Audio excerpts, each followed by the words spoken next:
Gentlemen, today we'll be returning to my most watched and most commentated upon topic. That's right, it's time for Chapter 5 of Lizzie Borden. And this time, we're going to go over what I feel was her true motive that is so often overlooked. Here on Big Pretty Man. Hi, and welcome back to Big Pretty Man, a channel for the extra-large man who wants to live his life large and in charge. I'm your host, Timothy Big Pretty Crowe. I'm a wardrobe and lifestyle consultant for the extra-large man. And yesterday, folks, returning to Lizzie Borden in Chapter 5. It's been about 9 months since I did a video. And I've actually been doing a little bit extra research on Lizzie Borden, over some of the new discoveries that have come about in the last couple of years, especially about when finding out that Andrew Borden was not a miser. That kind of changes the game up. So, and I've been working on this for a little while, and I've been really considering Lizzie Borden's motive. What was her motive? And through that research, something became just so very obvious to me. For her time and her situation. I think that just like the coat that I noted in the picture seems like something so obvious that we overlooked it, I think just the circumstances of her life and what was going on, we've overlooked the most simple thing that was right in front of us that probably was her true motive. But before we do that, I want to do a little bit of house cleaning. Of course, I get a lot. It's a continuous stream of questions and statements and assertions on the commentary of the last 4 videos I've done on Lizzie Borden. And I appreciate them and I love reading them. However, I would ask one thing of everyone out there that sees this video.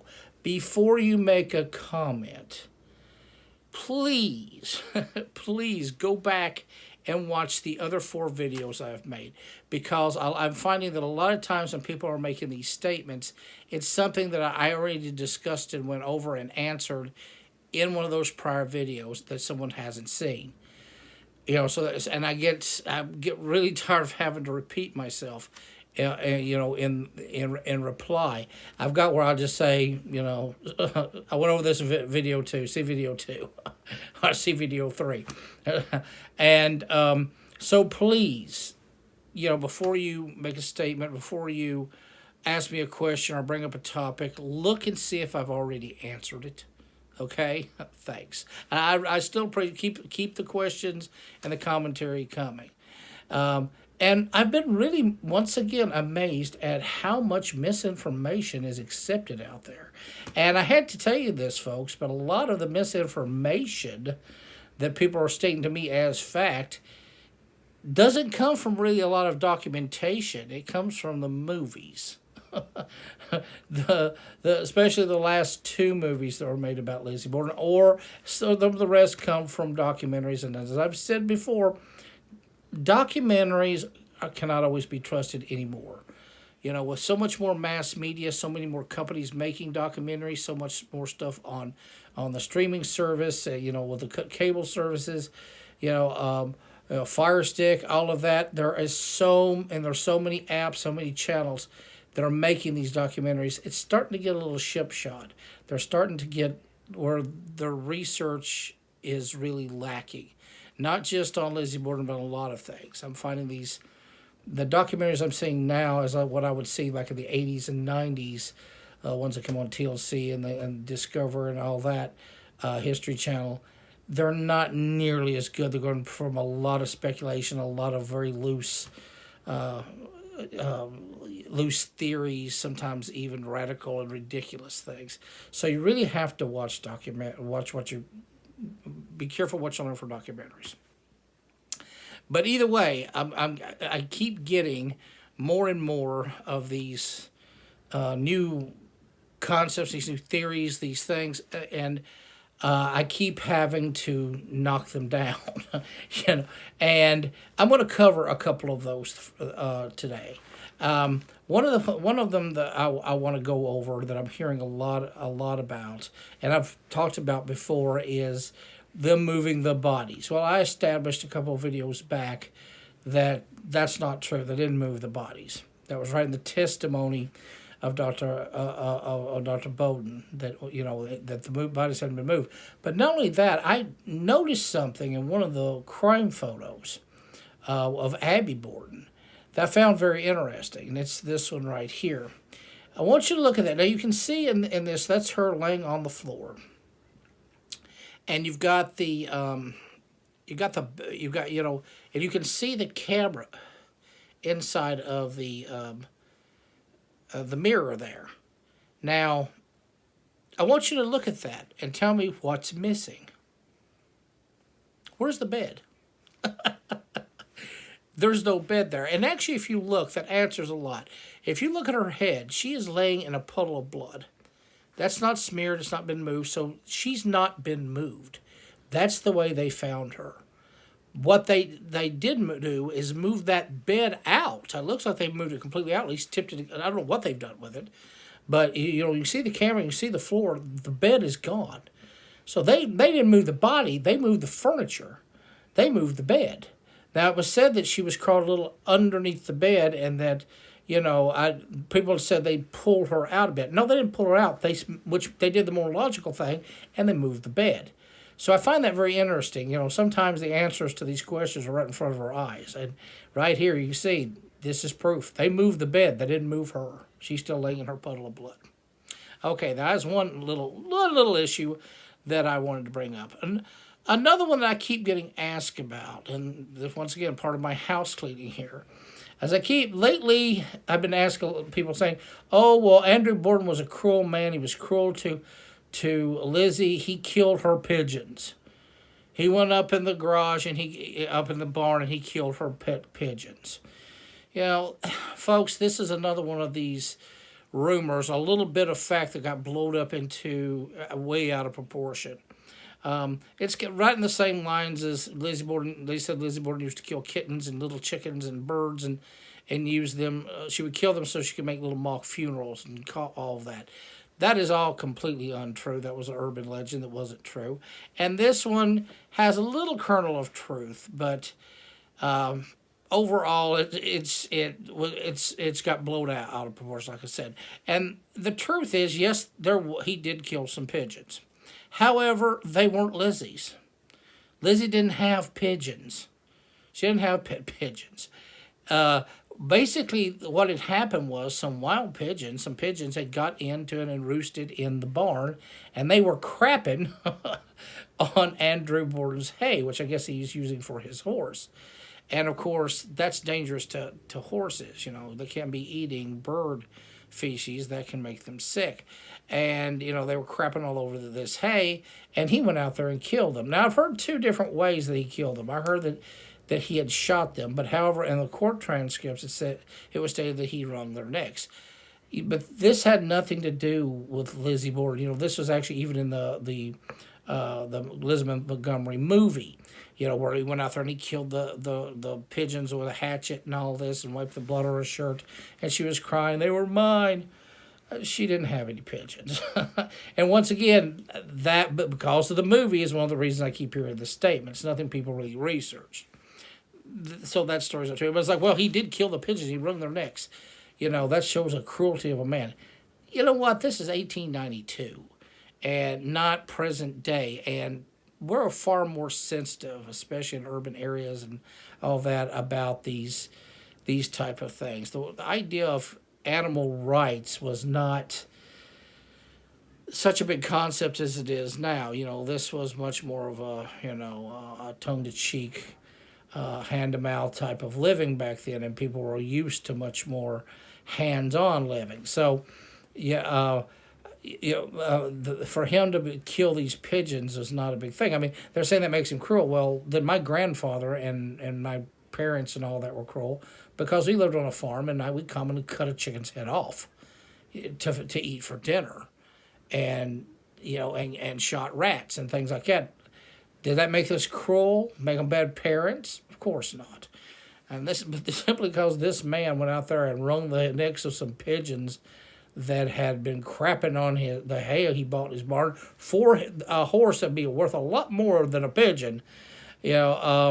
Is not, to me, is not indicative of him being a cruel or evil man. In fact, as I'm going to go over later, that's really not true. In fact, from what we can see, he was actually a very caring father for his daughters. And I talked about that in the last video, where he gave them allowance. He bought them new dresses every year. And folks, you do not know how privileged that alone is, that he bought her new dresses. They bought new dresses every year. Most women, even of middle class and upper middle class, which the Bordens, the way they lived, was more upper middle class, even though they had money.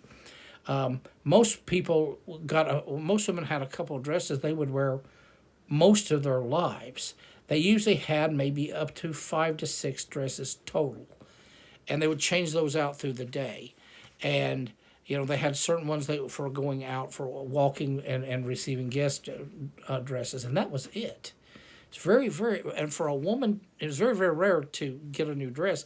And for a father that would buy his daughters new dresses every year, that is really doting on your child. That is very much a privileged thing. These dresses, by today's standards, because you got to understand that it's not just the dress. But every time a woman got a dress, she had to have a hat, she had to have some gloves, she had to have the parasol. All that stuff had to go with it, all the accoutrements that went with it. And those accoutrements could actually be more expensive than the dress. The dress, by today's standard, by today's economy, would cost about $1,000 for these tailored dresses. They couldn't just go buy them. And it wasn't so much the tailoring and the seamstress. That was actually, labor was rather cheap. What was expensive was the materials. It all came from overseas. And this was extremely expensive. And, so one of these dresses could range, by the time you got the parasol and the gloves and, and the hat and all of this, which were expensive, you're looking at each one of these could have been $3,000 to $6,000 a year on a couple. That would just be one outfit. And they were getting these dresses. We're not really sure how many he had made a year, but he was spending at least $6,000 in today's money on dresses for them each year. That's not a cruel father. That's a doting father. Now, another topic that I want to bring up in this housekeeping is one that I get asked a lot, and I've had particularly 1 or 2 ladies in my commentaries that will bring this up a lot, and that is about Andrew's will. I've had people say, this is especially about John Morris, or usually, John Morris learned about that there was some money in the will, and that's the reason he snuck in the house and killed them. I think the will was what set her off, that she was, that somebody was getting more than what she was going to get in the will, or that it was going to go to his company. I've heard all kinds of versions of what was in this will, that caused Lizzie to go off. Okay, let me just, and once again, most of this comes from movies. That was actually in the Chloe Sevigny movie, Lizzie, where they were talking about the will. That purely comes from the movie. But let me just say it once and for all. There was no will, folks. Andrew Borden did not have a will. In fact, we know that from the transcripts. Once again, folks, if you're going to get into this, look at the original material. A lot of things that people are saying to me is right in the transcripts, wrong, showing they're wrong or right. Nobody bothers to read the actual material.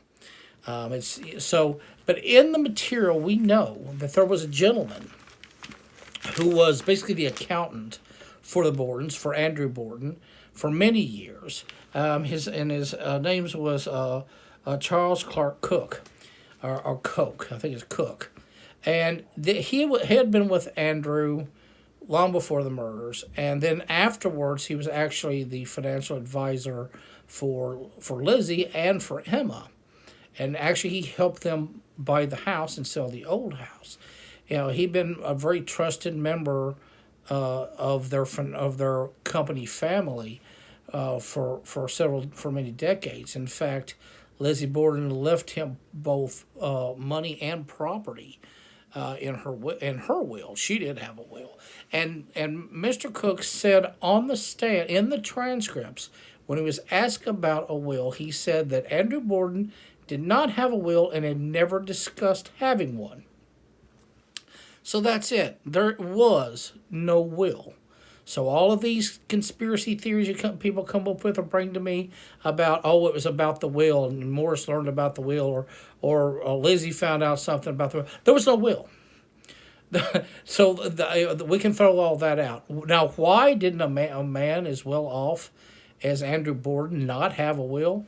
I have no clue. Maybe he was superstitious about it, that if he got a will, maybe he'd die. Some people think stuff like that. I work in the funeral industry, and a lot of people won't buy a grave for themselves because they think somehow, it's kind of like that old saying, they say, don't talk it here. If you talk about it, it happens. That's superstition, and I think if they buy a grave, then they'll die and be put in it soon. Maybe that was his feelings. He talked about if he made a will, it means he'd die soon. I don't know. It's just speculation. But for whatever reason, he did not bother to make a will, which I do admit is strange. But we do. This is very reliable that there was no secret will. This was the man that would have drawn up the will and helped him with the will. Nor did his lawyers dispute this, that he had that he didn't have a will. So, and they would have definitely have known.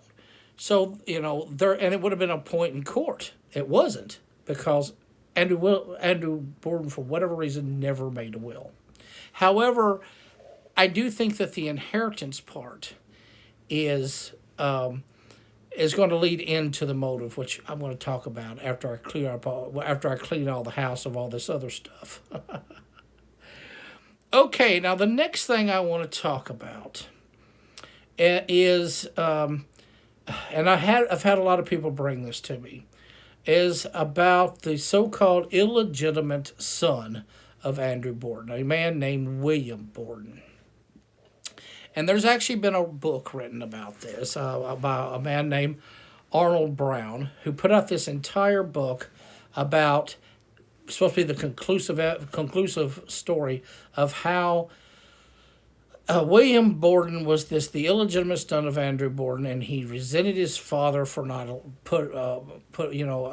adding him into his businesses and his fortune and his family, and that he also had mental problems. Walked around, he had a hatchet he would talk to, and that he confessed later on that he had done the murder. He had been there, and in this story, it said that that not only did he kill them, but there was this huge cover-up of it.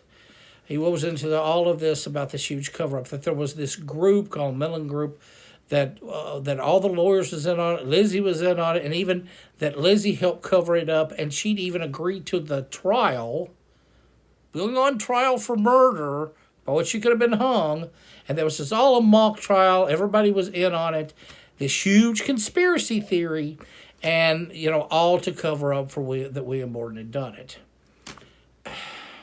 I did read this book. People say, read this. I had one person, read this book. You might stop saying that Lizzie Borden did this. She's guilty. I did read this book when it first come out, and took all of my strength and discipline to read this thing. Why? Because it's crap. It is conspiratory, unbaseless crap. Okay, first thing is, for all of this stuff to be true, it would require this huge conspiracy of the entire town and Lizzie and all of that. Now remember what I said about Occam's razor? The simplest answer is usually the right one, or the more advanced version is the answer with the least amount of components to make it true is probably the right one. To make this one true would take so many components it's hard to count. The lawyers had to be in on it, and they had to conspire. This man had to be the illegitimate son of Andrew Borden, If he's not, it falls apart. Like I said, the lawyers have to be in on it. Lizzie has to be in on it. The maid has to be in on it. This whole conspiracy and collusion to set up this entire thing. And the more these components go, the more further out it grows that this is impossible. It's stupid. I'm sorry. It is ridiculous. For one, there is no evidence that William Borden was the son of Andrew Borden, his illegitimate son. And in fact, Arnold Brown got all of his information from one source, this man named Harry Haywood, who had, as a child, had worked on the farm of William Borden and was a little afraid of him. And these stories that he had been the one that had really killed the Bordens. And so even the stories about the hatchet and about talking to the hatchet and him being crazy, and even his wife, who Mary remembers, she said that as a child she had saw some William in the backyard. All of this came from two people long after the murders, and the rumors and the big stories they were telling, that was his evidence, nothing else. And for this whole conspiracy thing, he put two little things in the transcript, like as evidence that, trying to point away from William Borden being related to Andrew Borden. Like, for instance, when the lawyer asked, so you have one sister? And she said, yeah, Emma. I said, yes. It's just the two of you. And she said, yes. Ooh, and Arnold Brown's mind. This meant that they were trying to lead away and just make that extra point that there was no son. Well, when they ask, then what was the conspiracy when they asked her, is your name Lizzie Borden? She says, yes. You were so Christian. She said, I was so Christian. How's that fit in? These are just common legal questions, eliminating anything else. But in his mind, they pointed toward a conspiracy. I'm not big on conspiracy theories in the first place. Most of them are crap. But this one just is ridiculous. Also, we now know conclusively, or as conclusively as you can get, that William Borden was not the illegitimate son of Andrew Borden. Number one, there was, if you go through the directory, the home directory of Fall River at the time, you'll find there were so many Bordens in there. The Bordens were actually a very large family. It's a very common name, and lots of branches to the Borden family. And, so simply because of this, his name was Borden did not indicate anything. And actually, Leonard Rebello, Rebello. I always want to say Rebello for some reason. Leonard Rebello, who was probably one of the top experts ever on the Lizzie Borden case. In fact, he wrote Lizzie Borden, Past and Present, which a lot of people have called the Borden Bible. You're not a researcher of the Borden case unless you've read Rebello's book. In fact, it's hard to find a copy of it now. I do have one. And unfortunately, he just passed away recently. But Leonard Rebello did read, when he read the Arnold book, and so it pretty much for the crap that it was. But he also went in depth in looking into the ancestry and and the family histories, the genealogy of the Borden branches and families, and he found pretty much inclusively that William Borden was not the son of Andrew Borden, and in fact he was the son of a man named Charles Borden and his wife. So this whole thing about him being the son of Andrew, of him being crazy and talking to Axis, comes from one old man that Arnold Brown knew, and his version and stories of it has no foundation in truth. And once again, let's even benefit of the doubt that this guy was real. He was his son, and he was crazy. He wanted to kill them. It doesn't fit the timeline, because this timeline he was staying all night with the Bordens with Uncle Morris. There's no record of that. Bridget said nothing of that. No one said nothing of that. But it doesn't fit. There was no one else in the house. How did he get in the house? Yeah, how did Bridget? I said, how did the next door neighbor maid of the Kellys not see him coming and going? Was she so typical of what people do when you have facts that contradict your theory, rather than allowing it to nullify it? Oh, it's a conspiracy. Everybody's in on it. That's how you make it true. Why didn't Bridget see him? Bridget was in on it, of course. Why didn't Lizzie say that? Oh, she was in on it, of course. I guess the maid next door was in on it too. Why? Why didn't the lawyers bring this up? That it could have been why didn't her lawyer, Lizzie's lawyer, bring up? Well, there's this illegitimate son. This kid walking around talking to an axe. Why don't we have him in here? He didn't say anything either. Why? Oh, the judge, that lawyer's in on it too, and so is Lizzie, and so is the judge. So anything that would contradict this crazy theory about illegitimate son, the conspiracy helped solve it. Whenever you need a conspiracy to make your theory true, be extremely, extremely suspect.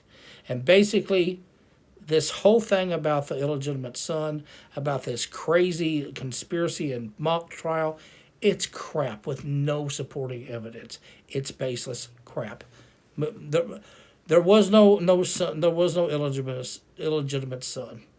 And let me tell you, if Leonard Cabello said that there was no son from his research, he's one of the few people I would take his word for it.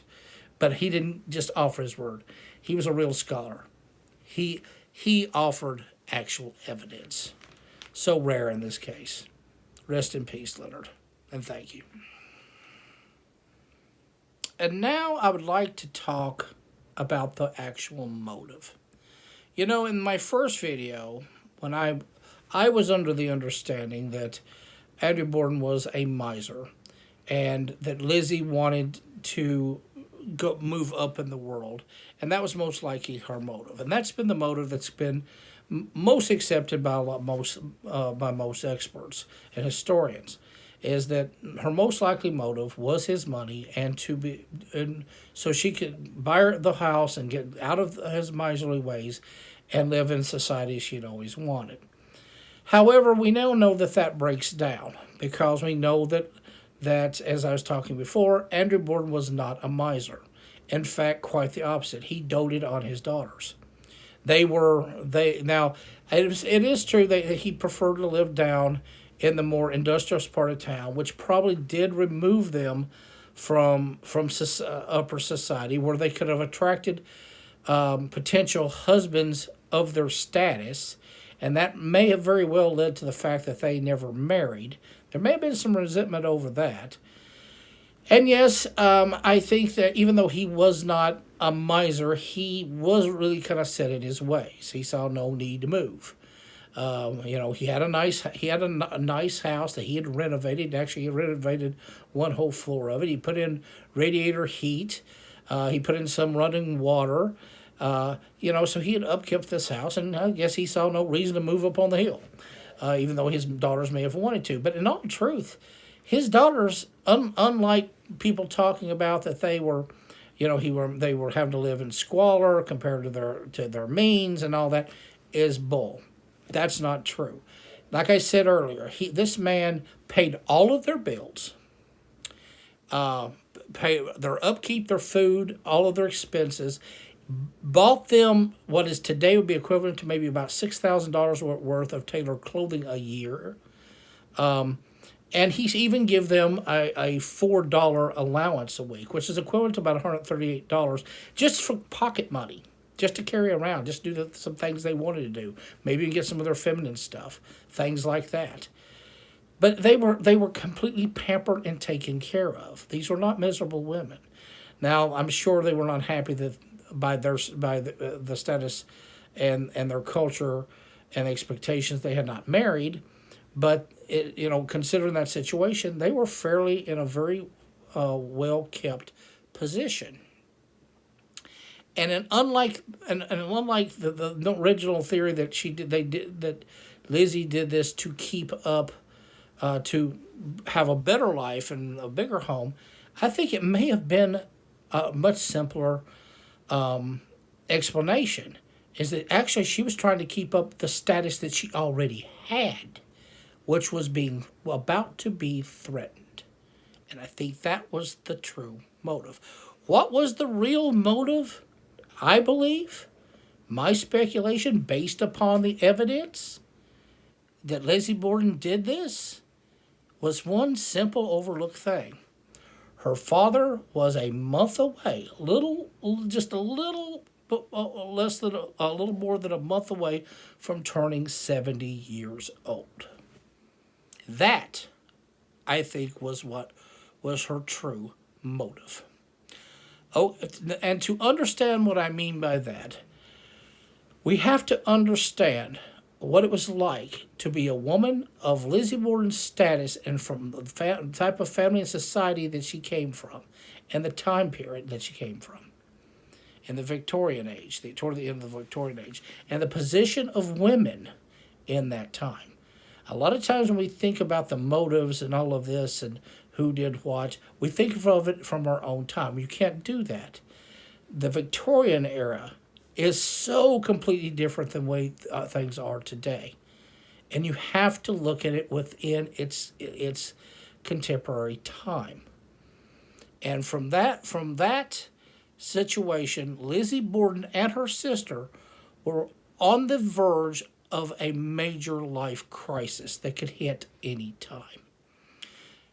Now, I want you ladies, and I want you ladies out there, I know I have a lot of them that watch, and I have a lot of them that comment. I want you ladies whom I think can commiserate, especially about women's rights, even today, with her situation. I want you to put yourself in her situation back then.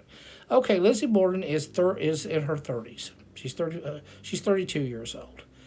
Now, today, if a woman was, when she's single, she's never been married. Now, if a woman's single today at 32, no big deal. But even today, this the ticking clock thing, but and all that. But if she stays single, no big deal. She can work and take care of herself and live a single life the rest of her life as she wants. That's today.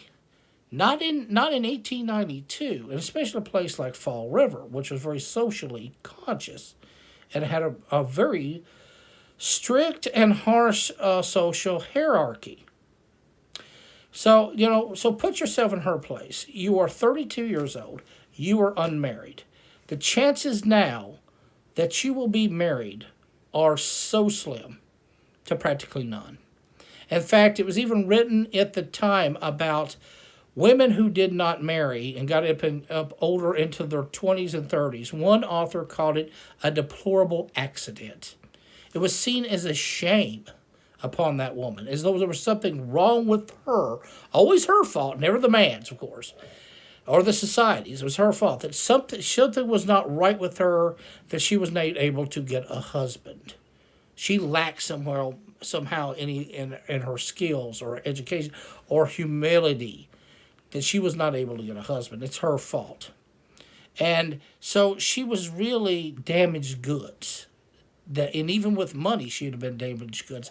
And though Andrew Borden was a wealthy man, compared with the other Borden family and other people in the Hill, his fortune was fairly minor. So, so even though she had something to bring to the table for a marriage, it was not compared to a lot of other society women. And now would be considered old. Now, because of that, she lives with her father. Because today, a woman don't marry, she go to work. She get a job, go to work. Lizzie didn't have that option. Women of her status did not work. Women from a family like hers did not work. A woman that had to work for a living was seen as something among the lowest of class. And in fact, it was even seen as a low-life occupation, a low-life situation. Women that worked were among the minorities, were among the immigrants, African Americans, the Portuguese that were big in the town, and of course the Irish, and even they had an Irish maid, Bridget. Those women had to work, and they were seen as the lowest on the totem pole of the social hierarchy. So there is no working. That's just out. It would have been a scandal and a shame upon her family for she to actually took a job. That's not a woman's place to be working. The fact, and only the most poor that are forced into it, and slovenly, only they have that position that these women have to work. And that was a real shame upon even them. Puts them in the lowest of the social ranks. That's not what Lizzie was going to do from her family. So she can't work. So she's completely dependent on her father. And luckily, unlike people said, she had a father, as we've just explained, that took very good care of her. He seemed to have doted on his daughters. I don't see any signs that this man did not love his daughters. They had one disagreement with her stepmother over her buying. He bought his wife, his second wife, the girl's stepmother, Abby. She had a half-sister that was about to be kicked out of her house. And they went to Andrew, and Andrew bought the house for her. The girls got all upset. How can you give this to somebody who's not even related to you, and you don't give anything to us? So just to satisfy them, to get them to shut up and placate them, he actually sold them their grandfather's house for $1. And they could have the rent money out of that. So he could have just told them to shut up. If he's a real cruel father, do what I do, shut up. He didn't. He placated his daughters. Same as he paid all their bills and bought them fancy clothes and kept them up. And actually, the thing that really has caused all this is that he was getting older.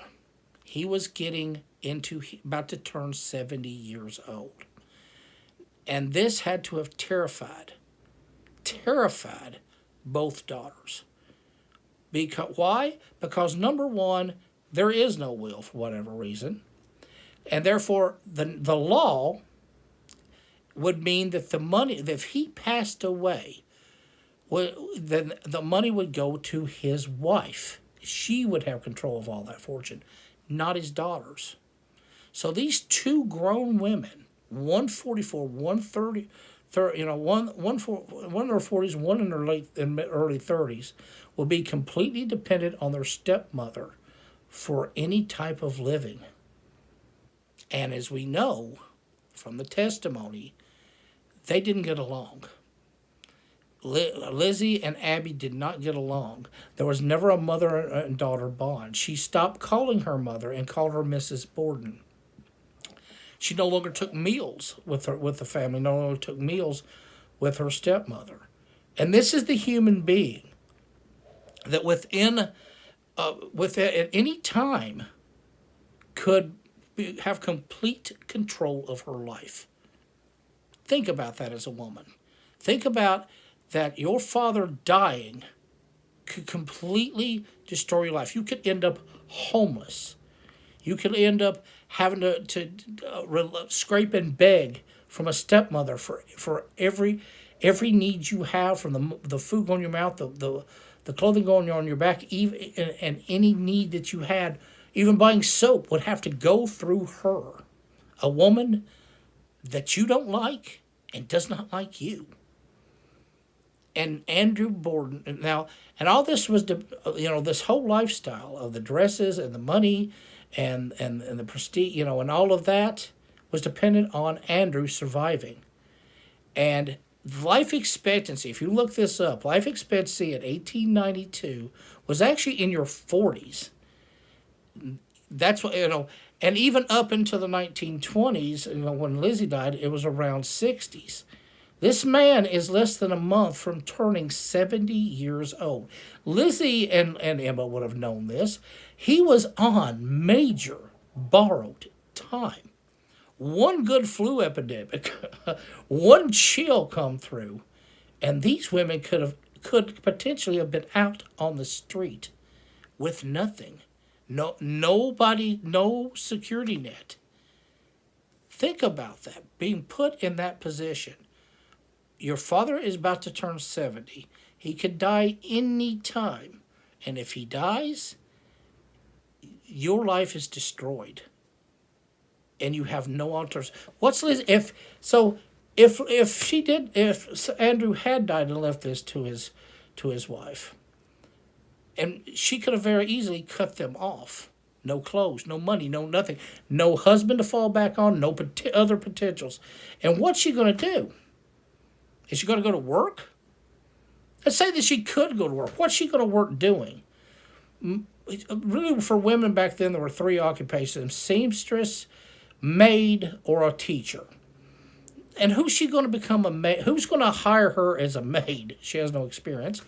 And if she did get hired, this would be among the upper class people she'd grown up with, family members, schoolmates, that she would now have to be scrubbing their floors. You want to talk about a nightmare. And even then, that would be, she would have to be living on their charity. This is what Lizzie Borden and her sister confronted every day. This fear of when their whole world could be destroyed. I think, so what was the motive? Dad is getting older, and so we've got to do something before he dies. And the only thing that they could do, either one of them, is get rid of the stepmother. She had to go some way. Because if she goes, they inherit it all. Now, they say to follow the money. When it comes to murder, follow the money. And if you follow the money, it leads to the stepmother. And the stepmother is the block from the daughters. And I don't even think it was so much. I do believe they did want to live a more prestigious life, live high on the hog, live up in high society. But even more than that, how about just maintaining the life they had, which could be gone at any moment? So what was her motive? Her motive was desperation. And desperation and fear are the two greatest motives that can lead to murder. She really was down to a point that there wasn't much other choice. So yes, I think that the mother was the actual target. And I think for murder. And as I said in my other videos, I think that fear and that animosity and had finally boiled over. I don't know what was said. Maybe she even did say in an argument. I've talked about this before. Something happened when Bridget went outside to wash those windows. I don't know what. I've always said that something caused Lizzie to spring into action that day. Something throwed her into a rage. Maybe, like I said, there had been animosity between these two for a while. I think there was an argument, something was said. And maybe she even did say, when your father dies, you're out of here. That would have done it. Oh, yeah? Because that would have done it. I don't know if that was said. I'm just speculating, but something set her off, and that would definitely have done it. Now, I do not see this as an excuse for what she did. I do not see this as morally right. However, I can understand a little better her motives. This wasn't over greed. This was over desperation. This was over maintaining and saving your own life and the way you've lived it. And and the stepmother was the one in the way. So, like I said, I think she went all. I think she originally planned to kill the stepmother. Now, was Emma in on this? We'll never know. Maybe she was. Maybe that's the reason she went to New Haven. Fairhaven. Maybe that's the reason she went to Fairhaven, so that Lizzie could do this. Because we do know that Lizzie tried to buy poison the day before. And I don't think it's a coincidence she tried to buy the poison the day before and her mother was killed the next day. She couldn't get the poison. So now she's even more desperate. So she's got to use what she can use. And so I think that the target was the mother. And the plan got thrown off because of whatever happened in that argument, which we'll never know what it is. And Lizzie killed her. And now she's killed her, she does not. It's even worse of a fear for her father to know the shame of what she done. And when he come home, I think she had to make up the excuse as to where her mother was. He said, "Where's her mother?" He said she went out. She pushed it off so he could. She got a note. She went out. Well, if she knows that's a very temporary Band-Aid, sooner or later he's going to find her mother. And I think the desperation in that finally drove her to the point like, I can't allow this. Not only will I hang for this, my father unknown, and I'll definitely be cut off from any type of legal help or anything else, and I'll have to see his face looking at me, my beloved father, knowing that I have killed my stepmother.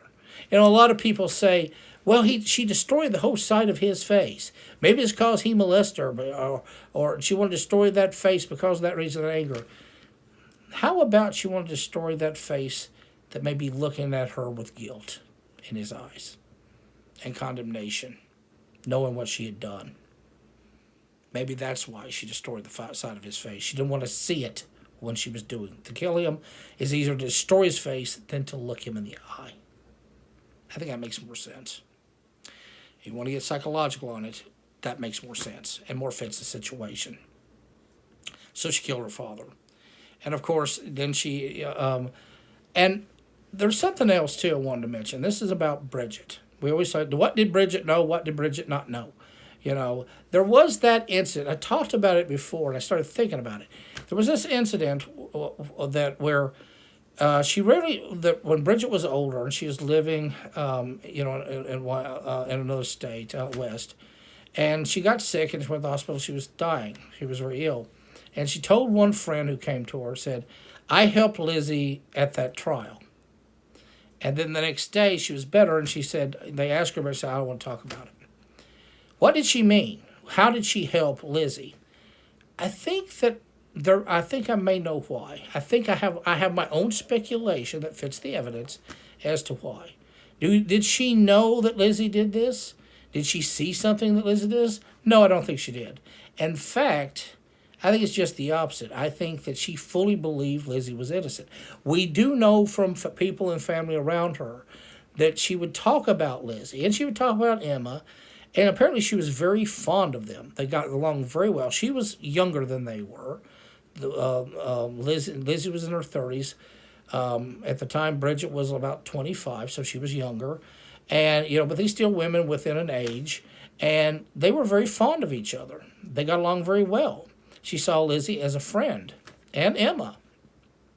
And I think she was like everyone else on earth at the time. They did not believe women were capable of this type of murder, but not only that, not even smart enough for them to come up with a plan. There was actually a belief that women had smaller brains and had irrational thoughts, and it was even a joke at the time. So not only did they not believe Lizzie could have done this as a woman, but she didn't have the brain to do it.